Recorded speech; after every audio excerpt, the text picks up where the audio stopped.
आज पढ्दै जाँदा क्रममा मैले एउटा क्वेसन अराइज गरेँ भन्नाले पढ्दै जाँदा क्रममा मैले एउटा क्वेसन देखेँ जुन चाहिँ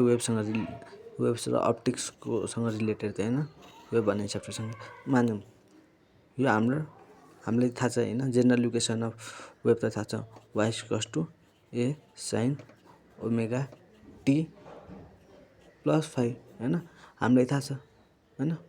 ओमेगा t प्लस फाइ यो फाइको भ्यालु चाहिँ हामीलाई त थाहा छ यो भनेको हाम्रो फेज डिफरेन्स हो के हो फेज डिफरेन्स होइन यसको भ्यालु त हामीलाई थाहा छ नि फेज डिफरेन्स भनेको 2π/λ इन्टु डेल्टा एक्स भनेपछि के हो डिस्प्लेसमेन्ट हो के को डिस्प्लेसमेन्ट पाथ डिफरेन्स हो होइन अथवा डिस्प्लेसमेन्ट चाहिँ भन्न मिल्दैन यसलाई पाथ डिफरेन्स भनौँ यसलाई के भन्छ पाथ डिफरेन्स भन्छ अनि मैले एउटा पढ्दै जाँदाखेरि एउटा क्वेसन चाहिँ के पाएँ भन्दाखेरि यहाँ चाहिँ मानौँ है यो हाम्रो यो एसएससीको केसमा पनि लागु चाहिँ हुन्छ होइन तर यो जुनसुकै यो फर्म छ नि होइन वेब अप्टिक्समा जुनमा चाहिँ साइनुसोइडल कन्टिन्युअसली एसी करेन्टहरूमा पनि यस्तो कुराहरू आउँछ होइन तर साइनुसोइडली जुन चेन्ज हुन्छ नि होइन साइनुसोइडल भन्दा टाइमको रेस्पेक्टमा कन्टिन्युअसली चेन्ज हुने ग्राफहरूको लागि एउटा कुरा चाहिँ एकदम राम्रो रहेछ कि मानौँ यो ग्राफहरूमा होइन हरेक ग्राफमा यहाँ त पार्टिकलहरू छ नि त होइन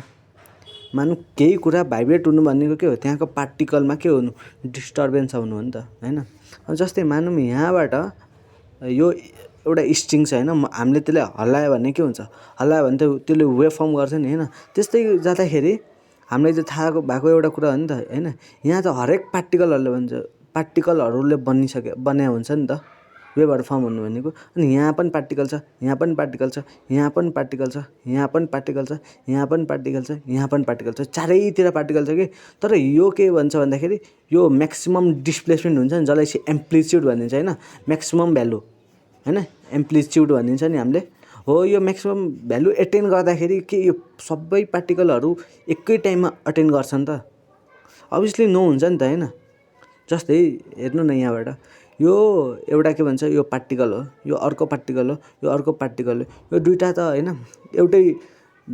के भन्छ भाइब्रेट गर्दाखेरि त एउटै त्यसमा छैन नि होइन डिस्टेन्समा त छैन नि एउटा अर्कोको पछाडि छ एउटा अर्कोको पछाडि छ अभियसली जो चाहिँ अगाडि छ त्यो चाहिँ अगाडि पुग्छन् होइन तर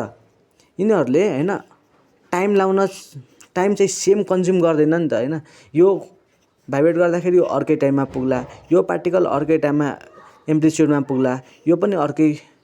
टाइममा एम्प्लिच्युडमा पुग्ला यो पनि अर्कै टाइममा पुग्ला भन्दाखेरि हरेकले टाइम चाहिँ बेग्लै लाउँछन् तर पुग्ने भनेको म्याक्सिमम डिस्टेन्ससम्म उनीहरू पुग्न सक्ने भनेको यही त हो नि होइन त्यही भएर यहाँबाट के हुन्छ भन्दाखेरि एम्प्लिच्युड चाहिँ के हुन्छ एटेन गर्ने चाहिँ सेम हो